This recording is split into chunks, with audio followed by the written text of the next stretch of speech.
अदिति दोनों सौतेली बहनें थी। सुकन्या की मां आशा का उसके बचपन में ही देहांत हो गया था। उसके पिता मनोहर ने दूसरी शादी की और सुकन्या की सौतेली मां सरिता के घर में आ गई। सरिता ने आते ही पूरे घर को अपने कब्जे में कर लिया। वो हमेशा सुकन्या से पहले अपनी सगी बेटी अदिति पर ध्यान देती थी। मम्मी ये देखो मेरा नया सूट, शाम के फंक्शन में ये कैसा लगेगा?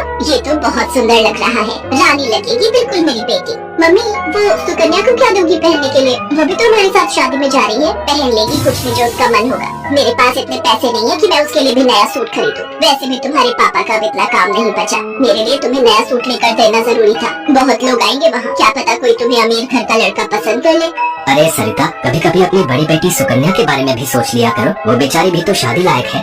बस आ गए अपनी लाडली बेटी के बारे में चिंता करने। पता नहीं कौन से मनहूस दिन मेरी तुम्हारे साथ शादी हुई थी। जब से आई हूँ एक ही नाम तुम्हारे मुंह पर चढ़ा हुआ है। देखती हूँ सुकन्या सुकन्या। अरे तुम्हारी दूसरी बेटी अदिति भी कुंवारी है, वो भी तुम्हारी ही बेटी है। उसके बारे में भी कुछ सोचा करो। मैं हूँ जो पैसे जोड़ जोड़ कर अपनी बेटी को सूट दिलवाए हैं। अब शाम को चलने की तैयारी कर लो, बहुत बड़े बड़े लोग उस शादी में आएंगे। ये तो मेरी सहेली पुष्पा की बड़ी मेहरबानी है जो उसने हमें एक कार्ड दे दिया, वरना हम गरीबों को इस शहर में और इतनी बड़ी शादी में कौन पूछेगा। मनोहर को पता था कि सरिता का स्वभाव बहुत ही खड़ूस है, इसलिए वो चुपचाप अपने कमरे में चला जाता है। शाम को सब लोग शादी के लिए तैयार होते हैं। अदिति बहुत ही सुंदर सूट पहनकर तैयार होती है। सुकन्या के पास तो कपड़े ही नहीं थे। अचानक मनोहर सुकन्या के पास आता है। सुकन्या बेटी, ये ले, ये तेरी माँ की साड़ी है, तू ये पहन कर तैयार हो जा। देख कितनी सुंदर साड़ी है, मेरे संदूक में रखी थी, मैं वही ढूंढ रहा था और आज मुझे मिल गई।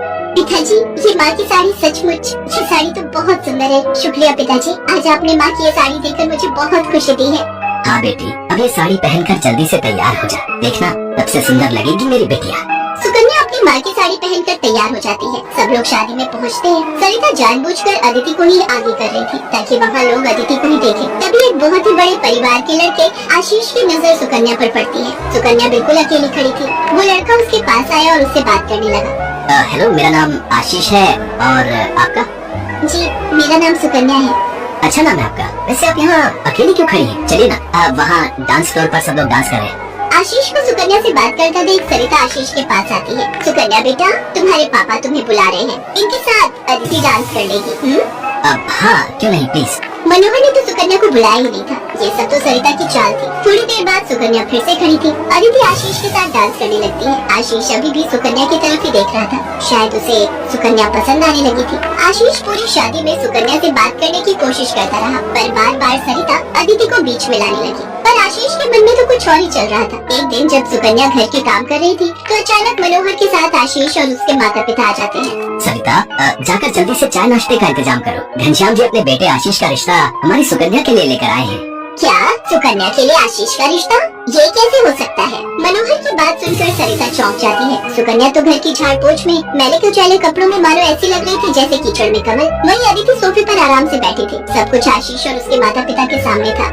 सुकन्या बेटिया, जाओ जल्दी से तैयार हो जाओ। अदिति, जाओ अपनी दीदी को तैयार कर दो।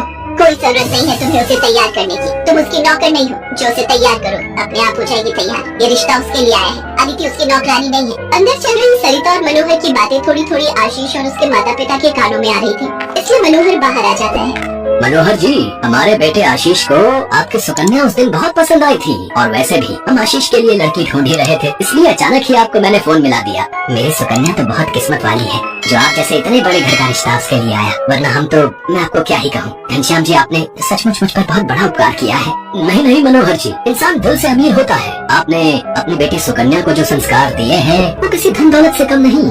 तभी सुकन्या चाय नाश्ता लेकर आ जाती है। सुकन्या का रिश्ता पक्का हो जाता है। भाई साहब, हमें आपकी सुकन्या बहुत पसंद है। हम तो जल्द से जल्द शादी करके सुकन्या को अपने घर की बहू बनाकर ले जाना चाहते हैं। बस आप शादी की तैयारियां कीजिए।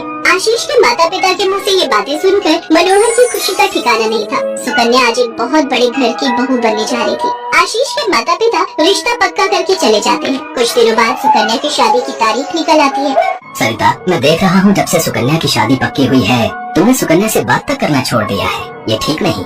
तुम अपनी बेटी की शादी करो, मैं इस शादी में कोई हाथ नहीं लगाऊंगी। ये रिश्ता मेरी बेटी के लिए था। मैं चाहती थी आशीष के साथ अपनी बेटी का रिश्ता करना, पर तुम्हारी उस सुकन्या ने सब काम खराब कर दिया। ये तुम गलत कह रही हो सरिता। सुकन्या के लिए आशीष के माता पिता मुझसे रिश्ता लेकर आए हैं। तुम्हें तो खुश होना चाहिए। तुम क्यों सौतेलापन सुकन्या के साथ रख रही हो? तुम्हें तो उसकी सगी माँ बनकर उसे विदा करना चाहिए। मैं इसलिए तुम्हें उसकी माँ बनाकर लाया था, वरना क्या? क्या कहो तो मैं अभी ये घर छोड़कर चली जाती हूँ। बोलो। मनोहर की बात